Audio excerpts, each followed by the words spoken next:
Bitcoin ran to basically $72,000 in the course of 2 months from 30,000, literally doubling in size. One of the craziest runs before halving. Halving occurs, you drop back down to 56K. Now, everyone's questioning, is this the bottom? Are you going back into highs? And what's really going to happen? Now, I'm going to give you my overall opinion. I'm going to tell you the top crypto holdings that I have for myself and how I see this kind of moving over the next 6 to 8 months. This is all based just on my opinion, so take it for that. That being said, I will say this is the Wild West and crazy things do happen. That's why I like what's happening. And I'm going to go over the big money, which no one's really talking about, that's coming into crypto. That's never came into crypto before. That's why Cathie Wood just put a price tag on Bitcoin of 3.5 million over the 1 million target that she already had. Now, there's some logic to this and things could really get crazy. Let's dive into it. Now, first, I want to start kind of with the news and then I'll move more into the charts and what's happening there. But there's basically two things you need to understand is that one, you have your big investors making bold claims. And the logic here, I do want to start with that. So automatically when you hear Bitcoin $3.8 million, you're like, what the hell are you talking about, Cathie? Like, what, come on, this isn't 2021. Her premise was basically that majority of the largest hedge funds would adapt and put 5% of their portfolio into a crypto fund or ETF. That would add up to make, crypto to where this would be, and the overall market cap would skyrocket. And that's just if they put 5% of total funds.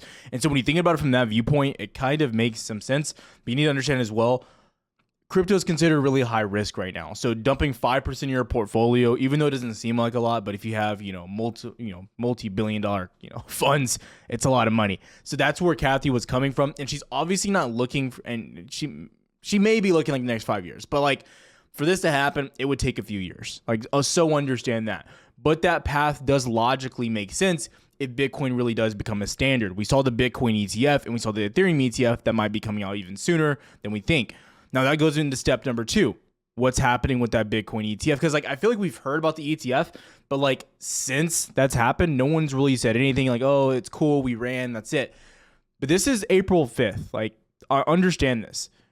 And I don't know if you know these names. And I don't know if you're from my stock crowd or my crypto crowd, but Goldman, Citigroup, UBS, all wanted to get in with this Bitcoin ETF. And this was near the top. That's worth mentioning. So when we go over to Bitcoin, and we really look at what's taking place here, that's the important part to really think about, is that when they were doing this, as far as price, let's go to price real quick, April 5th, let's just, that was on your second move back to highs, $71,000, $70,000. So understand this, although people might be like, don't buy the top, sell, buy low, sell high. I get that viewpoint, but also go into it with long-term investors don't necessarily think that way. It's we buy. When we have big dips, yeah, it's opportunity. But again, traditionally, they're just buying on repeat unless the thing just goes absolutely crazy and you have to take profits. So those are things you have to be thinking about.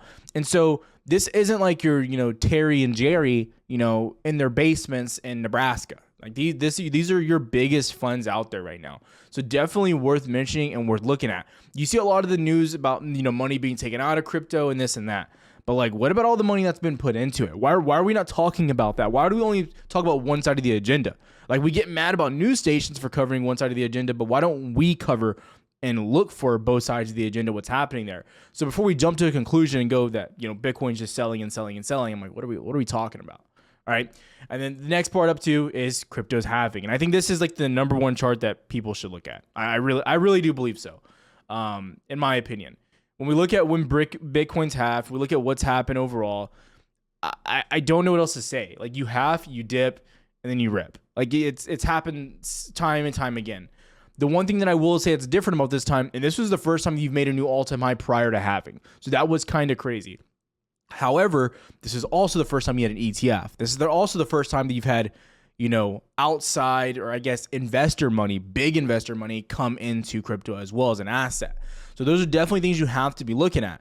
We look at the broad stock market, mid cap, small caps aren't moving. And so when you look at the metric of risk on versus risk off, we look at the dollar or what's happening with yields, and this might be boring for some, but traditionally when the dollar rises, commodities, typically go down and the dollar value goes up, right? Or even sometimes stocks get hurt while the dollar is running up, right? Simple risk on versus risk off. But this time has been different. You've seen the dollar go berserk from 2021 to 2022 and kind of stagnate here and still, pop back up at the beginning of this year. But we've seen tech stocks go up, major tech stocks, and we've seen Bitcoin go up. So it's almost like you're ignoring some of these previous tendencies. Now, what happens, just hypothetically, hear me out, what happens when the line in the sand happens? And by that, I mean we start to cut rates or inflation really starts to come down. And we already seen with the balance sheet what the Fed's doing, which, again, we'll talk about that in a second. But, what if all these narratives that traditionally make the market go crazy? And I'm just saying the market is going crazy already, even without those taking place, just in anticipation. Now, some people say, well, buy the news or buy the rumor, sell the news. I mean, I'm just saying this is a total different scenario because you're seeing 70% of the market, half the market, not even budging. You have stocks like PayPal, Square, Starbucks. I can go on a laundry list of names, right? Shopify, right? That are still really low in comparison to where they were. And then if we look at, the mega names like Microsoft, Nvidia, Apple, Amazon, Google are all at all-time highs. So there's one part of the market that's killing and thriving, and there's one part that's not. And so when we look at this, Bitcoin is part of that market that's thriving. Do you think that money is just going to stop flowing into the top 5% and Bitcoin when the rest of the market starts to run? Like, that's something that that's not like a trick question. That's just actively things I think about, right? Now, I also do want to cover, like, before I go into too much, is like I don't cover a lot of crypto stuff here just because my focus on my channel is clearly stocks. But I do a lot of crypto stuff on like my short form content because I can just make whatever I want because I make 30 videos a day if I wanted to there. Now, going over, what's happening here. This is one of my biggest holdings as far as small cap cryptos, Chainswap. I've talked a lot about it on my short form content. So I think like total position, I think I might average down to like 12 cents or something. I don't know. This thing dropped down to 5 cents. So like it was tough. I was like, it was a tough watch. Anyways, but like, understand this though, and this is the one thing that I want to say before I go into any of the other cryptos. And I want to use this one as an example because it's the most risky, right? And it probably had the most downside on my portfolio. I was down probably at peaks like 18K on this position, like just wrecked on the position. I added a little bit more here and there. But understand, like this part of the market is indeed the Wild West where things can go up really crazy and they can go down even faster. So people are like, when do you hold, when do you sell? At the end of the day, guys, that's up to you. So I want to make sure you guys know that. I'm like, people like, you're going to dump. I'm like, if I want to sell my position, I want to sell my position. Just like if I want to sell my stock, I want to sell my stock. Like, no one's stopping you. No one's stopping me. That's the awesome market that we live in. So I just want to make sure you understand that, right? And this thing was at like 20 cents. Like, so it's I've made a lot of money on this name. I've lost, and I'm kind of down in this current position so far when I average back in. But yeah, so those are things that are occurring right now. One more thing before I go into the specific equities, or not equities, cryptos that I love. Really quickly, I wanted to show you Bitcoin. And I want you to look at this from a visual that I'm looking at it from. Please. Everyone's saying that Bitcoin, you've topped out, you don't follow the stock market, this and that. Well, I'm gonna throw the SPY up. I think Qs might be more helpful, but we'll just do SPY. Now, I want you to notice something. And it's hard to see because it's just a slight decline. But you see how the SPY just kind of trended up just slightly here? Well, what did Bitcoin do? Like Bitcoin just moved sideways. When SPY started to drop down, oh wow, surprise, Bitcoin drops down. So there's an underlying movement on Bitcoin. Well, I'm not saying that Bitcoin blindly follows the SPY, and there's some times when Bitcoin will outperform the S&P and Qs. There indeed is, right? Like back here, you definitely outperformed, but you can still see during that time the SPY and the NASDAQ were onto the upside of the market. So you have to be able to look at it from both lenses. And I would say that Bitcoin's holding up almost better than the S&P in some cases and the NASDAQ recently, right? You're not even close to the 200 SMA yet, right? You still have a long way to go down to like that level. So those are things that you need to be looking at. It's like, as I see strength in the stock market, I see strength in the crypto market. I do think crypto can outperform stocks. I 100% think that. But it's going to take a breakout for stocks to help crypto get to that point. Because we all know once like that starts on crypto, there's usually nothing stopping it. Like it really goes. And we've seen that money be made. So I want that to be a real big highlight here. Okay. So going into the cryptos that I like personally for myself. Number one, obviously, Cswap, Chainswap. Now, where you can buy this is kind of tough. I bought mine, which I'm transparent about. This is on Uniswap. It's a little bit of a difficult process, but everything can be found on YouTube. So just like you Google how to use it and it pops up. That's how I figured it out, right? I'm no like crypto wizard, right? So Cswap, I like it a lot. the biggest thing I compare this to, and I hate starting with the riskiest one first, but it's just the one that I use as an example. I think this is like potentially a pancake swap part 2. That's my opinion. I could be wrong. I could totally be wrong. But if you remember pancake swap, if you ever heard of Luke Belmar, whatever his name is, right? You know, I genuinely believe this thing could go crazy, right? And it was different in the sense of like everyone had to use pancake swap to get their cryptos. And it went just berserk, went to the upside, right? You went from like literally 50 cents to I think highs of like $50. Insane, right? I'm not saying you're going to $50, but possibility, whatever. On the other end of that, and like I want to explain why I think Chainswap is cool and why I like it. The other few names, I think you're going to know about them primarily. But like I want to explain my riskiest one because I did DD into it and like I just want to understand, like help you understand. When you're buying cryptos, and if you're like a straight up crypto noob, then you're not going to understand this. But certain cryptos are on different chains. Okay. And this part, again, is going to get so many people lost. So I might buy a crypto that's built on the Ethereum chain. But if I want to convert my Ethereum into something that's on the Solana chain, right? Those are two different chains. So I have to buy things with Solana or things that are on that Solana chain. I can't buy things on the Ethereum chain, right? And so there's all these different chains. There's like 10, 15, whatever, right? Different chains. And you can't enter, you have to convert into each chain every single time. And it costs money. You all seen the transaction fees. Well, what Chainswap does, and this is why I like them, why I think they could work really well, is they intertwine all of them and you can buy with one crypto. You can buy into any chain and sell out of that chain at any point in time. You don't have to pay the multiple fees. That's why I like them. That's why I think they could be cool. They're very early, do your own research. So again, really, really risky. Okay, so just understand that. Solana. Solana is number 2. Again, you just heard me mention it. I love it. I absolutely love Solana. I'm a major, major fan. I can go all day into the chart. I've been saying on TikTok, short form content, I think Solana is the best bang for your buck. I think I don't want to say it's the safest, but out of the names I'm going to mention, it's probably the safest. It has the least amount of downside potential. You go over to Solana's chart and, it's hard not to get excited when I look at this thing as well. You're sitting near the 200 SMA, you're balancing, you held previous highs right there at $125. I think this is probably one of the better entry opportunities you're going to get. You're saying, Tyler, well, you're off at 125, you're at 145, should I buy? I'm never going to tell you when to buy, but my average is around 145 to 150. I'm actually a little bit red on my position right now off my second entries, but yeah. So I just want to be like transparent about that. So I still think it's a value play. I still think it makes sense from a crypto viewpoint. I'm targeting Solana, and I think this is just beginning.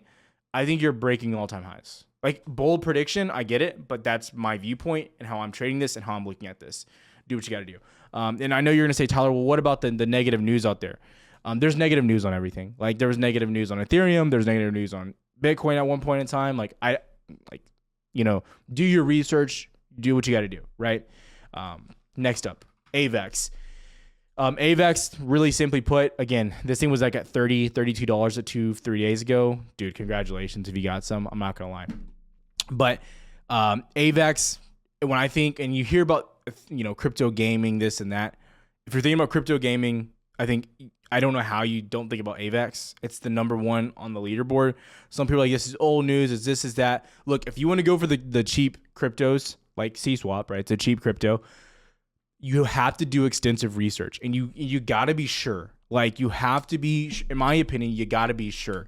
So when you're taking these risks, understand the risk that you're taking, because you're taking a viewpoint of, I can get down 70% in a week, potentially on these small cryptos. AVAX, for instance, I've been talking a lot about this name. Even from highs on this year, like into 62, which I made some money to that push and back down to the 200 SMA here. You're down around 40%, which is a lot. Don't get me wrong. That's if you bought the absolute high. But in comparison, you're not down 90%, 95%. Like, those are things you can consider, and you also got to average back in here. The levels are very clear, in my opinion, as well. So I think easily AVAX.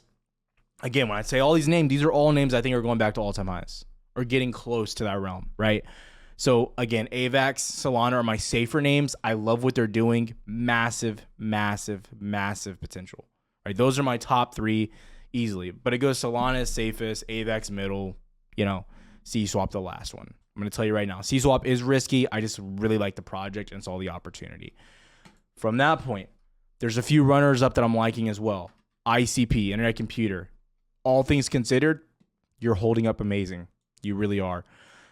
I think this thing could run a lot as well. You're seeing, this is just the market cap of it. You're only at 6 billion. A lot of the top influencers love this thing as well. And crypto, as much as I hate to say it, it's hype. A lot of this is hype as well. So once you get on the back of those influencers, you get on the back of all the publicity, you have a lot of room. You just do, right?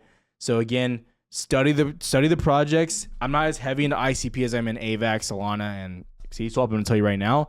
But these are also projects that look promising, have a lot of upside. And I think I'll make a video in the next 8 months giving you an update, and we'll all be happy with these cryptos. So I just want to make sure that's known. Now, again, I don't want to push an agenda or tell you to buy any of these. And even if you don't like the cryptos that I mentioned, just do your research. And people are saying, well, Tyler, do you think crypto can make money? I think crypto has great potential broadly. I think it has a lot of potential.